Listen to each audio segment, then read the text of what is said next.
News, सच जरूरी है। नमस्कार दर्शकों, मैं हूं मीनल और आप देख रहे हैं MNS न्यूज टीवी। स्वागत है आपका देश प्रदेश की खबरों में। तो चलिए डालते हैं नजर आज की बड़ी हेडलाइंस पर।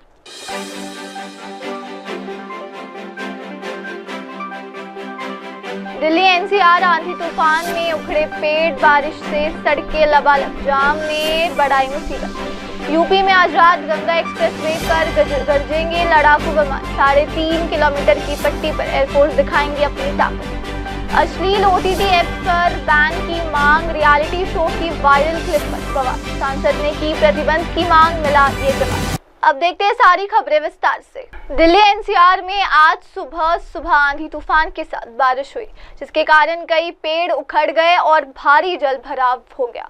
दिल्ली NCR समेत उत्तर भारत के कई हिस्सों में आज सुबह मौसम का मिजाज बदल गया। तेज आंधी तूफान और भारी बारिश से जनजीवन अस्त व्यस्त हो गया है। वहीं भीषण गर्मी से परेशान दिल्ली NCR में आज सुबह बारिश ने लोगों को राहत दी। दिल्ली, नोएडा और गाजियाबाद के कई हिस्सों में आंधी तूफान के चलते पेड़ और बिजली के खंभे गिर गए। सुबह दिल्ली NCR में तेज हवाओं के साथ जोरदार बारिश हुई। गरज चमक के बीच बारिश का अनुमान मौसम विभाग ने व्यक्त किया है। लगातार हो रही तेज बारिश से दिल्ली की सड़कों पर पानी भर गया। दिल्ली में बूंदाबांदी का सिलसिला तड़के 3 बजे के बाद शुरू हुआ। पहले OTO, मंडी हाउस और मध्य दिल्ली के कुछ इलाकों में बूंदाबांदी और बारिश शुरू हुई। इसके बाद हवाओं में तेजी आई और अंधेरे के बीच गरज चमक के साथ तेज बारिश होने लगी। मौसम विभाग के अनुसार 1 मई से 7 मई तक आंधी व बारिश का अनुमान है। इस कारण से तापमान 34 डिग्री तक पहुंचने की संभावना है। पश्चिमी विक्षोभ के असर से 1 मई की रात से 4 मई की सुबह तक मौसम में बदलाव देखने को मिलेगा। 5 और 6 मई को शाम के समय आंधी तूफान और बादल गरजने की गतिविधियां रहेगी। इससे पहले मौसम विभाग 1 से 2 मई के लिए बारिश व आंधी का येलो अलर्ट जारी कर चुका है, जिसके कारण कई पेड़ उखड़ गए और भारी जल भराव हो गया। दिल्ली NCR समेत उत्तर भारत के कई हिस्सों में आज सुबह मौसम का मिजाज बदल गया। तेज आंधी तूफान और भारी बारिश से जनजीवन अस्त व्यस्त हो गया है। वहीं भीषण गर्मी से परेशान दिल्ली NCR में आज सुबह बारिश ने लोगों को राहत दी। दिल्ली, नोएडा और गाजियाबाद के कई हिस्सों में आंधी तूफान के चलते पेड़ और बिजली के खंभे गिर गए। सुबह दिल्ली NCR में तेज हवाओं के साथ जोरदार बारिश हुई। गरज चमक के बीच बारिश का अनुमान मौसम विभाग ने व्यक्त किया है। लगातार हो रही तेज बारिश से दिल्ली की सड़कों पर पानी भर गया। दिल्ली में बूंदाबांदी का सिलसिला तड़के 3 बजे के बाद शुरू हुआ। पहले OTO, मंडी हाउस और मध्य दिल्ली के कुछ इलाकों में बूंदाबांदी और बारिश शुरू हुई। इसके बाद हवाओं में तेजी आई और अंधेरे के बीच गरज चमक के साथ तेज बारिश होने लगी। मौसम विभाग के अनुसार 1 मई से 7 मई तक आंधी व बारिश का अनुमान है। इस कारण से तापमान 34 डिग्री तक पहुंचने की संभावना है। पश्चिमी विक्षोभ के असर से 1 मई की रात से 4 मई की सुबह तक मौसम में बदलाव देखने को मिलेगा। 5 और 6 मई को शाम के समय आंधी तूफान और बादल गरजने की गतिविधियां रहेगी। इससे पहले मौसम विभाग 1 से 2 मई के लिए बारिश व आंधी का येलो अलर्ट जारी कर चुका है, जिसके कारण कई पेड़ उखड़ गए और भारी जल भराव हो गया। दिल्ली NCR समेत उत्तर भारत के कई हिस्सों में आज सुबह मौसम का मिजाज बदल गया। तेज आंधी तूफान और भारी बारिश से जनजीवन अस्त व्यस्त हो गया है। वहीं भीषण गर्मी से परेशान दिल्ली NCR में आज सुबह बारिश ने लोगों को राहत दी। दिल्ली, नोएडा और गाजियाबाद के कई हिस्सों में आंधी तूफान के चलते पेड़ और बिजली के खंभे गिर गए। सुबह दिल्ली NCR में तेज हवाओं के साथ जोरदार बारिश हुई। गरज चमक के बीच बारिश का अनुमान मौसम विभाग ने व्यक्त किया है। लगातार हो रही तेज बारिश से दिल्ली की सड़कों पर पानी भर गया। दिल्ली में बूंदाबांदी का सिलसिला तड़के 3 बजे के बाद शुरू हुआ। पहले OTO, मंडी हाउस और मध्य दिल्ली के कुछ इलाकों में बूंदाबांदी और बारिश शुरू हुई। इसके बाद हवाओं में तेजी आई और अंधेरे के बीच गरज चमक के साथ तेज बारिश होने लगी। मौसम विभाग के अनुसार 1 मई से 7 मई तक आंधी व बारिश का अनुमान है। इस कारण से तापमान 34 डिग्री तक पहुंचने की संभावना है। पश्चिमी विक्षोभ के असर से 1 मई की रात से 4 मई की सुबह तक मौसम में बदलाव देखने को मिलेगा। 5 और 6 मई को शाम के समय आंधी तूफान और बादल गरजने की गतिविधियां रहेगी। इससे पहले मौसम विभाग 1 से 2 मई के लिए बारिश व आंधी का येलो अलर्ट जारी कर चुका है। अब दर्शकों देखते हैं हमारी अगली खबर। प्रदेश में निर्माणाधीन गंगा एक्सप्रेसवे पर भारतीय वायुसेना शुक्रवार को ऐतिहासिक ट्रायल करेगी। शाहजहांपुर में गंगा एक्सप्रेसवे पर बने 3.5 किलोमीटर लंबी हवाई पट्टी पर एयरफोर्स एयर शो में अपनी ताकत दिखाएगा। इस मिशन में वायुसेना के सबसे एडवांस फाइटर टेक ऑफ और लैंड करेंगे। एयर शो में राफेल से लेकर जैगुआर और मिराज जैसे लड़ाकू विमान शामिल होंगे। इस एयर शो का उद्देश्य युद्ध या आपदा के समय इस एक्सप्रेसवे को वैकल्पिक रनवे के रूप में इस्तेमाल करना है। मुख्यमंत्री योगी आदित्यनाथ ने 27 अप्रैल को शाहजहांपुर में गंगा एक्सप्रेसवे पर बनी हवाई पट्टी का निरीक्षण किया। ये देश की पहली ऐसी पट्टी होगी जहां वायुसेना के लड़ाकू विमान दिन और रात में भी लैंडिंग कर सकेंगे। फाइटर प्लेन यहां पूर्वाभ्यास भी कर सकेंगे। सुरक्षा के दृष्टिकोण से हवाई पट्टी के दोनों किनारों पर करीब 250 सीसीटीवी कैमरे लगाए गए हैं। एयरफोर्स के जवान और यूपीडा से जुड़े अधिकारी एयर शो के संचालन में जुटे हैं। जिला प्रशासन से प्राप्त जानकारी के अनुसार एयर शो का आयोजन दिन और रात दोनों समय किया जाएगा ताकि एयर स्ट्रिप की नाइट लैंडिंग क्षमता का भी टेस्ट किया जा सके। सभी fighter jets Bareilly air force station से उड़ान भरेंगे। इस दौरान वित्त मंत्री सुरेश खन्ना, सहकारिता राज्य मंत्री जीपीएस राठौर समेत जनप्रतिनिधि और एयरफोर्स के अधिकारी व कर्मचारी मौजूद रहेंगे। शाहजहांपुर में गंगा एक्सप्रेसवे पर बने 3.5 किलोमीटर लंबी हवाई पट्टी पर एयरफोर्स एयर शो में अपनी ताकत दिखाएगा। इस मिशन में वायुसेना के सबसे एडवांस फाइटर टेक ऑफ और लैंड करेंगे। एयर शो में राफेल से लेकर जैगुआर और मिराज जैसे लड़ाकू विमान शामिल होंगे। इस एयर शो का उद्देश्य युद्ध या आपदा के समय इस एक्सप्रेसवे को वैकल्पिक रनवे के रूप में इस्तेमाल करना है। मुख्यमंत्री योगी आदित्यनाथ ने 27 अप्रैल को शाहजहांपुर में गंगा एक्सप्रेसवे पर बनी हवाई पट्टी का निरीक्षण किया। ये देश की पहली ऐसी पट्टी होगी जहां वायुसेना के लड़ाकू विमान दिन और रात में भी लैंडिंग कर सकेंगे। फाइटर प्लेन यहां पूर्वाभ्यास भी कर सकेंगे। सुरक्षा के दृष्टिकोण से हवाई पट्टी के दोनों किनारों पर करीब 250 सीसीटीवी कैमरे लगाए गए हैं। एयरफोर्स के जवान और यूपीडा से जुड़े अधिकारी एयर शो के संचालन में जुटे हैं। जिला प्रशासन से प्राप्त जानकारी के अनुसार एयर शो का आयोजन दिन और रात दोनों समय किया जाएगा ताकि एयर स्ट्रिप की नाइट लैंडिंग क्षमता का भी टेस्ट किया जा सके। सभी fighter jets Bareilly air force station से उड़ान भरेंगे। इस दौरान वित्त मंत्री सुरेश खन्ना, सहकारिता राज्य मंत्री जीपीएस राठौर समेत जनप्रतिनिधि और एयरफोर्स के अधिकारी व कर्मचारी मौजूद रहेंगे। शाहजहांपुर में गंगा एक्सप्रेसवे पर बने 3.5 किलोमीटर लंबी हवाई पट्टी पर एयरफोर्स एयर शो में अपनी ताकत दिखाएगा। इस मिशन में वायुसेना के सबसे एडवांस फाइटर टेक ऑफ और लैंड करेंगे। एयर शो में राफेल से लेकर जैगुआर और मिराज जैसे लड़ाकू विमान शामिल होंगे। इस एयर शो का उद्देश्य युद्ध या आपदा के समय इस एक्सप्रेसवे को वैकल्पिक रनवे के रूप में इस्तेमाल करना है। मुख्यमंत्री योगी आदित्यनाथ ने 27 अप्रैल को शाहजहांपुर में गंगा एक्सप्रेसवे पर बनी हवाई पट्टी का निरीक्षण किया। ये देश की पहली ऐसी पट्टी होगी जहां वायुसेना के लड़ाकू विमान दिन और रात में भी लैंडिंग कर सकेंगे। फाइटर प्लेन यहां पूर्वाभ्यास भी कर सकेंगे। सुरक्षा के दृष्टिकोण से हवाई पट्टी के दोनों किनारों पर करीब 250 सीसीटीवी कैमरे लगाए गए हैं। एयरफोर्स के जवान और यूपीडा से जुड़े अधिकारी एयर शो के संचालन में जुटे हैं। जिला प्रशासन से प्राप्त जानकारी के अनुसार एयर शो का आयोजन दिन और रात दोनों समय किया जाएगा ताकि एयर स्ट्रिप की नाइट लैंडिंग क्षमता का भी टेस्ट किया जा सके। सभी fighter jets Bareilly air force station से उड़ान भरेंगे। इस दौरान वित्त मंत्री सुरेश खन्ना, सहकारिता राज्य मंत्री जीपीएस राठौर समेत जनप्रतिनिधि और एयरफोर्स के अधिकारी व कर्मचारी मौजूद रहेंगे। शाहजहांपुर में गंगा एक्सप्रेसवे पर बने 3.5 किलोमीटर लंबी हवाई पट्टी पर एयरफोर्स एयर शो में अपनी ताकत दिखाएगा। इस मिशन में वायुसेना के सबसे एडवांस फाइटर टेक ऑफ और लैंड करेंगे। एयर शो में राफेल से लेकर जैगुआर और मिराज जैसे लड़ाकू विमान शामिल होंगे। इस एयर शो का उद्देश्य युद्ध या आपदा के समय इस एक्सप्रेसवे को वैकल्पिक रनवे के रूप में इस्तेमाल करना है। मुख्यमंत्री योगी आदित्यनाथ ने 27 अप्रैल को शाहजहांपुर में गंगा एक्सप्रेसवे पर बनी हवाई पट्टी का निरीक्षण किया। ये देश की पहली ऐसी पट्टी होगी जहां वायुसेना के लड़ाकू विमान दिन और रात में भी लैंडिंग कर सकेंगे। फाइटर प्लेन यहां पूर्वाभ्यास भी कर सकेंगे।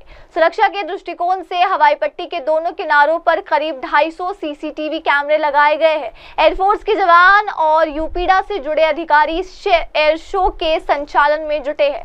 जिला प्रशासन से प्राप्त जानकारी के अनुसार एयर शो का आयोजन दिन और रात दोनों समय किया जाएगा ताकि एयर स्ट्रिप की नाइट लैंडिंग क्षमता का भी टेस्ट किया जा सके।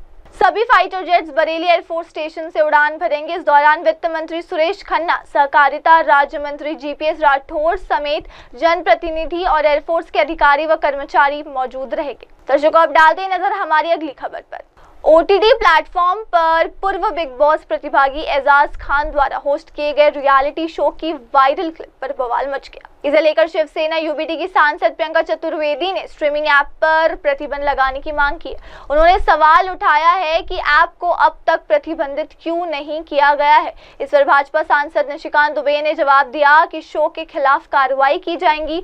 उल्लू प्लेटफॉर्म पर एक वेब सीरीज हाउस अरेस्ट को पूर्व बिग बॉस प्रतिभागी एजाज खान होस्ट कर रहे हैं। इस रियलिटी शो की 1-2 मिनट की क्लिप के सोशल मीडिया पर वायरल होने के बाद बवाल मच गया। राज्यसभा सांसद प्रियंका चतुर्वेदी ने वायरल क्लिप को साझा करते हुए एक्स पर लिखा कि उन्होंने बार बार सरकार को ऐसे ऐप्स पर अश्लील सामग्री के बारे में बताया है, लेकिन अभी तक कोई प्रतिक्रिया नहीं मिली। मैंने स्थायी समिति में ये मुद्दा उठाया कि उल्लू ऐप और ALT बालाजी जैसे ऐप अश्लील सामग्री के लिए सूचना एवं प्रसारण मंत्रालय द्वारा लगाए गए प्रतिबंध से बचने में कामयाब रह रहे। मैं अभी भी उनके जवाब का इंतजार कर रही हूँ। इसे लेकर शिवसेना यूबीटी की सांसद प्रियंका चतुर्वेदी ने स्ट्रीमिंग ऐप पर प्रतिबंध लगाने की मांग की।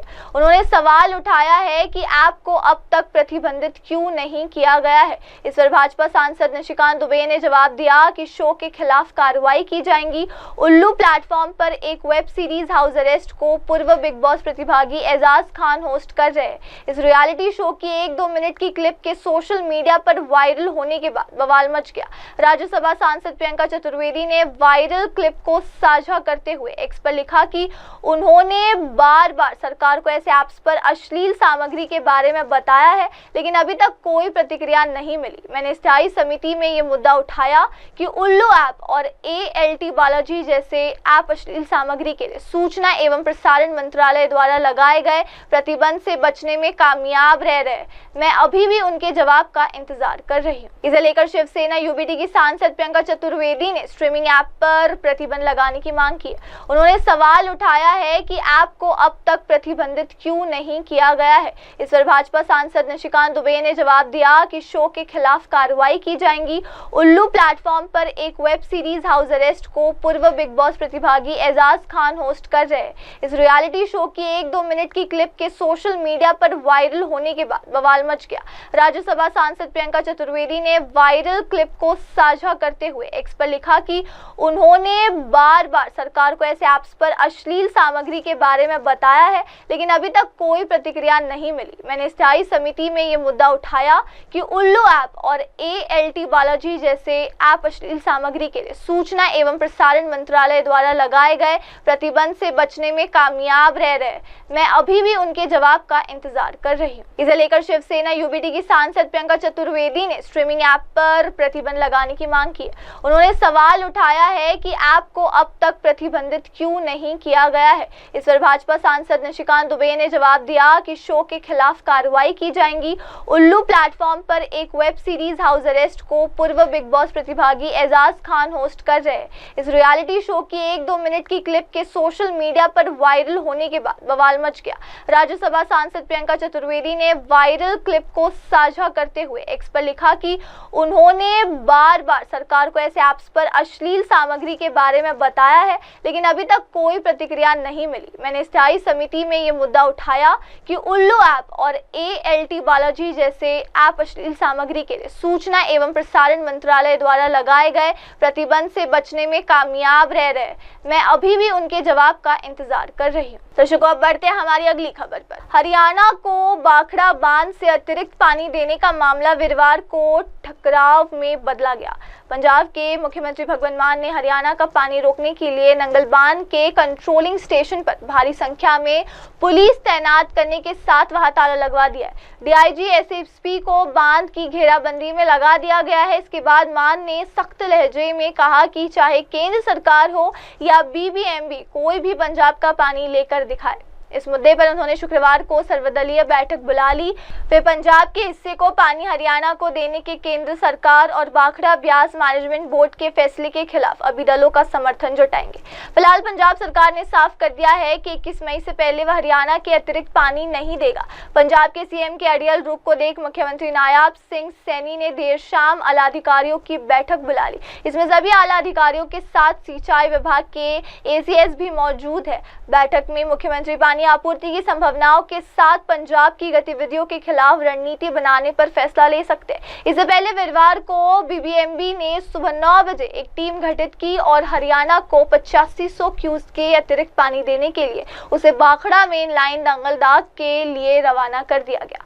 इसकी जानकारी मिलते ही सीएमआर ने नंगल सहित मानदों पर भारी संख्या में पुलिस बल तैनात कर दिया गया है। पंजाब के मुख्यमंत्री भगवंत मान ने हरियाणा का पानी रोकने के लिए नंगल बांध के कंट्रोलिंग स्टेशन पर भारी संख्या में पुलिस तैनात करने के साथ वहां ताला लगवा दिया है। डीआईजी एसएसपी को बांध की घेराबंदी में लगा दिया गया है। इसके बाद मान ने सख्त लहजे में कहा कि चाहे केंद्र सरकार हो या बीबीएमबी, कोई भी पंजाब का पानी लेकर दिखाए। इस मुद्दे पर उन्होंने शुक्रवार को सर्वदलीय बैठक बुला ली। वे पंजाब के हिस्से को पानी हरियाणा को देने के केंद्र सरकार और भाखड़ा ब्यास मैनेजमेंट बोर्ड के फैसले के खिलाफ अभी दलों का समर्थन जुटाएंगे। फिलहाल पंजाब सरकार ने साफ कर दिया है कि 21 मई से पहले वह हरियाणा के अतिरिक्त पानी नहीं देगा। पंजाब के सीएम के अड़ियल रुख को देख मुख्यमंत्री नायब सिंह सैनी ने देर शाम आला अधिकारियों की बैठक बुला ली। इसमें सभी आला अधिकारियों के साथ सिंचाई विभाग के एसीएस भी मौजूद है। बैठक में मुख्यमंत्री पानी आपूर्ति की संभावनाओं के साथ पंजाब की गतिविधियों के खिलाफ रणनीति बनाने पर फैसला ले सकते हैं। इससे पहले वीरवार को बीबीएमबी ने सुबह 9 बजे एक टीम गठित की और हरियाणा को 8500 क्यूसेक के अतिरिक्त पानी देने के लिए उसे भाखड़ा मेन लाइन नंगलदाग के लिए रवाना कर दिया गया। इसकी जानकारी मिलते ही सीएमआर ने नंगल सहित मानदों पर भारी संख्या में पुलिस बल तैनात कर दिया गया है। पंजाब के मुख्यमंत्री भगवंत मान ने हरियाणा का पानी रोकने के लिए नंगल बांध के कंट्रोलिंग स्टेशन पर भारी संख्या में पुलिस तैनात करने के साथ वहां ताला लगवा दिया है। डीआईजी एसएसपी को बांध की घेराबंदी में लगा दिया गया है। इसके बाद मान ने सख्त लहजे में कहा कि चाहे केंद्र सरकार हो या बीबीएमबी, कोई भी पंजाब का पानी लेकर दिखाए। इस मुद्दे पर उन्होंने शुक्रवार को सर्वदलीय बैठक बुला ली। वे पंजाब के हिस्से को पानी हरियाणा को देने के केंद्र सरकार और भाखड़ा ब्यास मैनेजमेंट बोर्ड के फैसले के खिलाफ अभी दलों का समर्थन जुटाएंगे।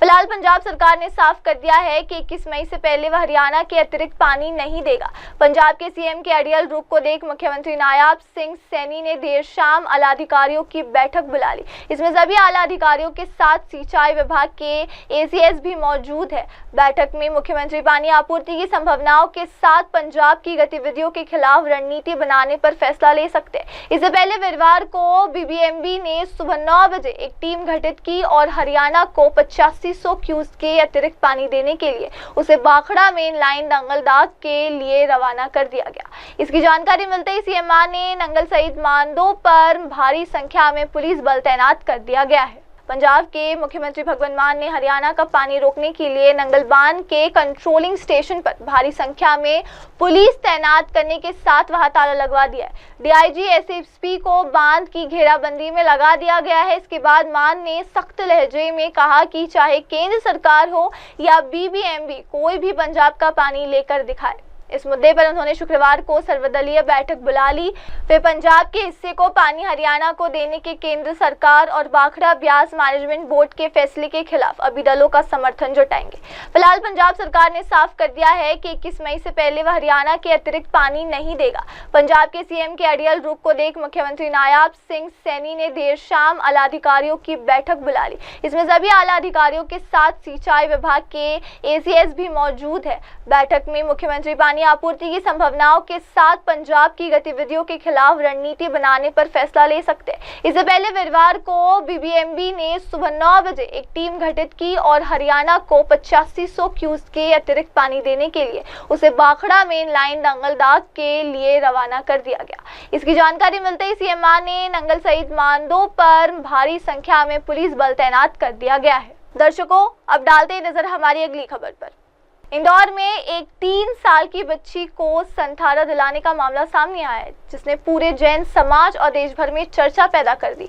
इस बच्ची को 1 वर्ष पूर्व ब्रेन ट्यूमर की गंभीर बीमारी से पीड़ित पाया गया था, जिसका इलाज मुंबई में चल रहा था। अमर उजाला से बातचीत में बच्ची के माता पिता पीयूष और वर्षा जैन ने बताया कि 21 मार्च को जैन मुनीश्वरी के सुझाव पर उसे संथारा दिलाया गया। धार्मिक प्रक्रिया के चंद मिनटों बाद ही बच्ची का निधन हो गया। न समाज द्वारा इस निर्णय के लिए माता पिता का सम्मान किया गया और दावा किया गया कि इतनी कम उम्र में संथारा दिलाने का यह पहला मामला है, जिसे golden book of world records में भी दर्ज किया गया है, जिसने पूरे जैन समाज और देश भर में चर्चा पैदा कर दी। इस बच्ची को 1 वर्ष पूर्व ब्रेन ट्यूमर की गंभीर बीमारी से पीड़ित पाया गया था, जिसका इलाज मुंबई में चल रहा था। अमर उजाला से बातचीत में बच्ची के माता पिता पीयूष और वर्षा जैन ने बताया कि 21 मार्च को जैन मुनीश्वरी के सुझाव पर उसे संथारा दिलाया गया। धार्मिक प्रक्रिया के चंद मिनटों बाद ही बच्ची का निधन हो गया।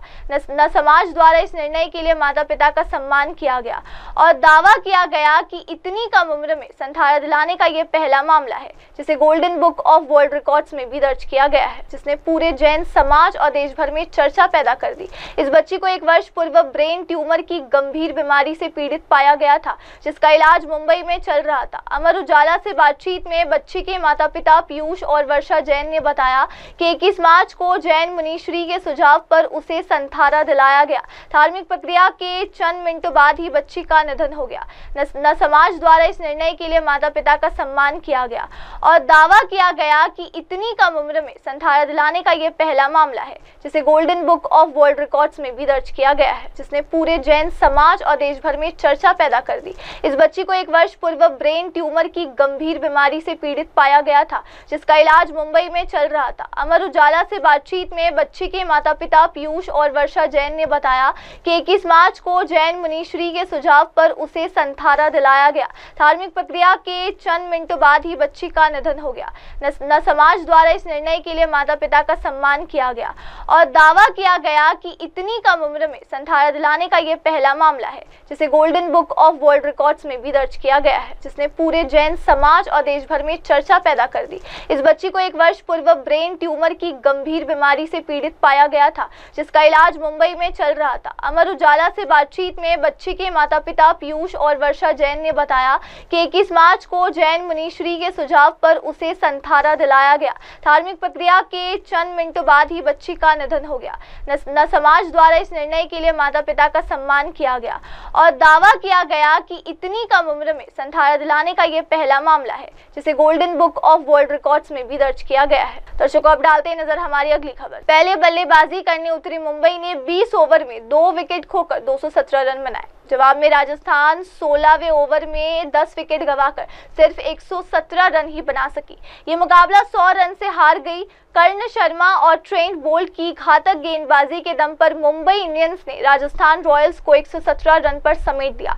इसी के साथ रियान पराग की टीम प्लेऑफ की दौड़ से बाहर होने वाली दूसरी टीम बन गई। उनसे पहले चेन्नई सुपर किंग्स प्लेऑफ की दौड़ से बाहर हुई थी। गुरुवार को खेले गए मुकाबले में टॉस हारकर पहले बल्लेबाजी करने उतरी मुंबई ने 20 ओवर में 2 विकेट खोकर 217 रन बनाए थे। जवाब में राजस्थान 16वें ओवर में 10 विकेट गंवाकर सिर्फ 117 रन ही बना सकी और ये मुकाबला 100 रन से हार गई, जो उनकी दूसरी सबसे बड़ी हार है। इससे पहले आरसीबी ने 2023 में राजस्थान को 112 रन से हराया था। वहीं मुंबई को किसी भी टीम के खिलाफ ये तीसरी बड़ी जीत। जवाब में राजस्थान 16वें ओवर में 10 विकेट गंवाकर सिर्फ 117 रन ही बना सकी। ये मुकाबला 100 रन से हार गई।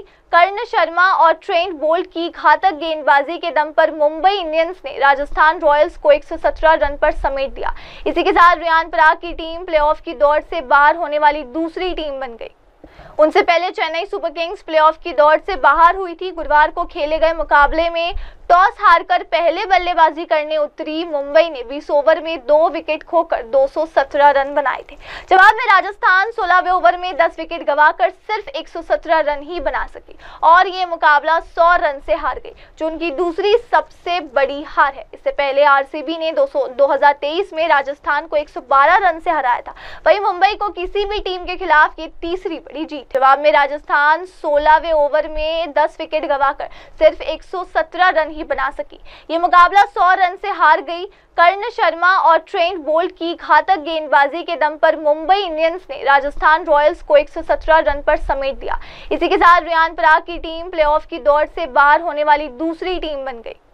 उनसे पहले चेन्नई सुपर किंग्स प्लेऑफ की दौड़ से बाहर हुई थी। गुरुवार को खेले गए मुकाबले में टॉस हारकर पहले बल्लेबाजी करने उतरी मुंबई ने 20 ओवर में 2 विकेट खोकर 217 रन बनाए थे। जवाब में राजस्थान 16वें ओवर में 10 विकेट गंवाकर सिर्फ 117 रन ही बना सकी और ये मुकाबला 100 रन से हार गई, जो उनकी दूसरी सबसे बड़ी हार है। इससे पहले आरसीबी ने 2023 में राजस्थान को 112 रन से हराया था। वहीं मुंबई को किसी भी टीम के खिलाफ ये तीसरी बड़ी जीत। जवाब में राजस्थान 16वें ओवर में 10 विकेट गंवाकर सिर्फ 117 रन ही बना सकी। ये मुकाबला 100 रन से हार गई। कर्ण शर्मा और ट्रेंट बोल्ट की घातक गेंदबाजी के दम पर मुंबई इंडियंस ने राजस्थान रॉयल्स को 117 रन पर समेट दिया। इसी के साथ रियान पराग की टीम प्लेऑफ की दौड़ से बाहर होने वाली दूसरी टीम बन गई। उनसे पहले चेन्नई सुपर किंग्स प्लेऑफ की दौड़ से बाहर हुई थी। गुरुवार को खेले गए मुकाबले में टॉस हारकर पहले बल्लेबाजी करने उतरी मुंबई ने 20 ओवर में 2 विकेट खोकर 217 रन बनाए थे।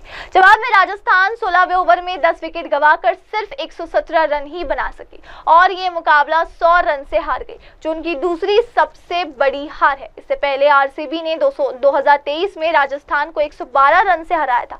वहीं मुंबई को किसी भी टीम के खिलाफ ये तीसरी बड़ी जीत। अब डालते हैं नजर हमारी अगली खबर पर। जम्मू कश्मीर के पहलगाम में भयानक आतंकी हमले के बाद पूरे कश्मीर में पुलिस और सेना का ऑपरेशन जारी है। 75 ओवरग्राउंड वर्कर्स को गिरफ्तार किया गया है। अब तक एनआईए और जम्मू कश्मीर पुलिस ने 3000 से ज्यादा लोगों को हिरासत में लिया। इनसे पूछताछ की जा रही है। गिरफ्तार होने वालों में सबसे ज्यादा साउथ कश्मीर के लोग शामिल हैं। बता दें कि सुरक्षा एजेंसियों ने संदेह जताया कि पहलगाम में 26 निर्दोष लोगों को मारने वाले आतंकियों की मदद स्थानीय लोगों ने ही की थी। पहलगाम हमले पर एनआईए सूत्रों के हवाले में खबर सामने आई है। एनआईए ने 20 से अधिक OGW यानी कि ओवरग्राउंड वर्कर को पकड़ा है और इनसे गहन पूछताछ कर रही है। जांच एजेंसियां कोट बलवाल जेल में बंद 2 OGW से पूछताछ करने की तैयारी में है। एनआईए की टीम जल्द ही लश्कर के 2 ओवरग्राउंड वर्कर निसार अहमद हाजी और मस्ताक हुसैन से पूछताछ करने जा सकती है। ये दोनों ओवरग्राउंड वर्कर एलईटी आतंकियों के मददगार रहे। 2023 में भाटादूरिया और तोतागली में सेना के काफिले में आतंकी हमले में शामिल आतंकवादियों के मददगार के तौर पर ये दोनों गिरफ्तार हो चुके। सूत्रों के मुताबिक जांच एजेंसियों को शक है कि राजौरी पूंछ में सेना के काफिले पर हमला और पहलगाम के बैसरन घाटी पर हमला करने वाले आतंकियों का दल एक दूसरे से जुड़ा हो सकता है या फिर पीओके के एक ही एलईटी कैंप से निकले आतंकी हो सकते हैं। इसलिए ये दोनों ओवरग्राउंड वर्कर जो कि कोट बलवाल जेल में बंद है, उनसे जांच एजेंसियां पूछताछ करेगी। 75 ओवरग्राउंड वर्कर्स को गिरफ्तार किया गया है। अब तक एनआईए और जम्मू कश्मीर पुलिस ने 3000 से ज्यादा लोगों को हिरासत में लिया। इनसे पूछताछ की जा रही है। गिरफ्तार होने वालों में सबसे ज्यादा साउथ कश्मीर के लोग शामिल हैं। बता दें कि सुरक्षा एजेंसियों ने संदेह जताया कि पहलगाम में 26 निर्दोष लोगों को मारने वाले आतंकियों की मदद स्थानीय लोगों ने ही की थी। पहलगाम हमले पर एनआईए सूत्रों के हवाले में खबर सामने आई है। एनआईए ने 20 से अधिक OGW यानी कि ओवरग्राउंड वर्कर को पकड़ा है और इनसे गहन पूछताछ कर रही है। जांच एजेंसियां कोट बलवाल जेल में बंद 2 OGW से पूछताछ करने की तैयारी में है।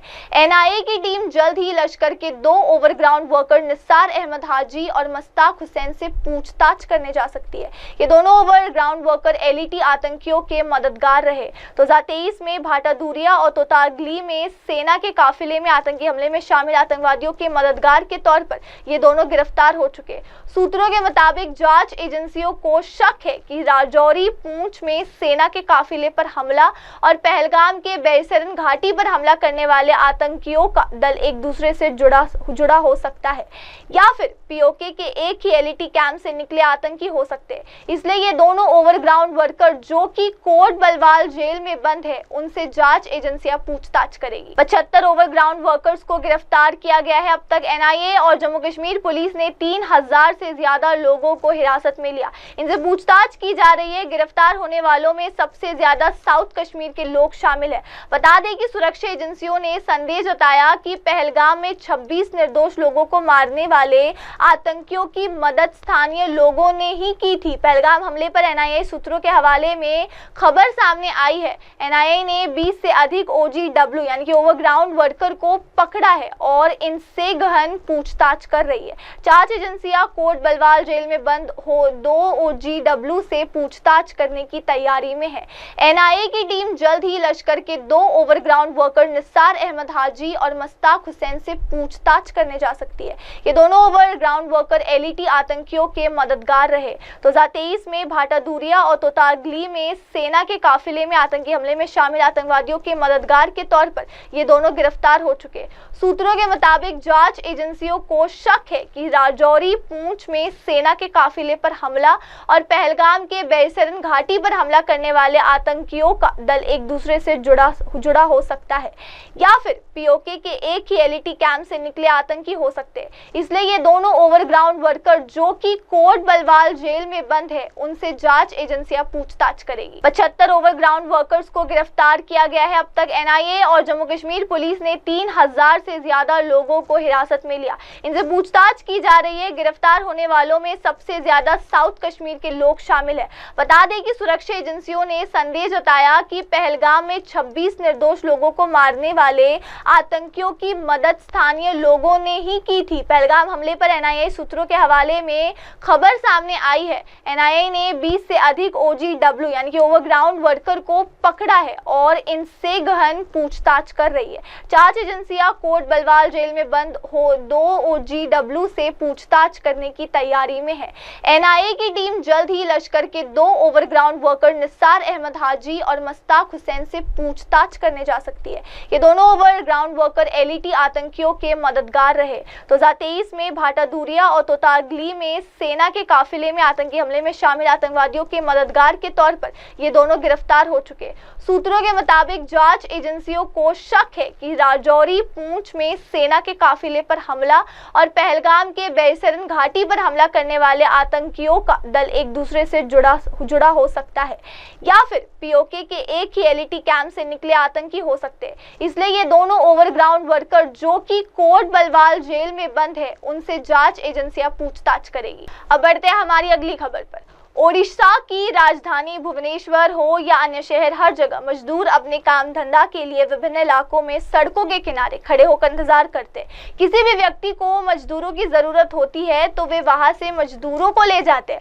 हालांकि इसके लिए मजदूरों को विभिन्न प्रकार की समस्या का सामना करना पड़ता है। ऐसे में ओडिशा के मुख्यमंत्री मोहन चरण मांझी ने कहा कि प्रदेश भर में मजदूरों के लिए प्रतीक्षा केंद्र खोले जाएंगे, जिसकी शुरुआत भुवनेश्वर से हुई है। मुख्यमंत्री ने गुरुवार को भुवनेश्वर में ऐसे 2 केंद्र का डुमडुमा एवं कल्पना से क्षेत्र में उद्घाटन किया।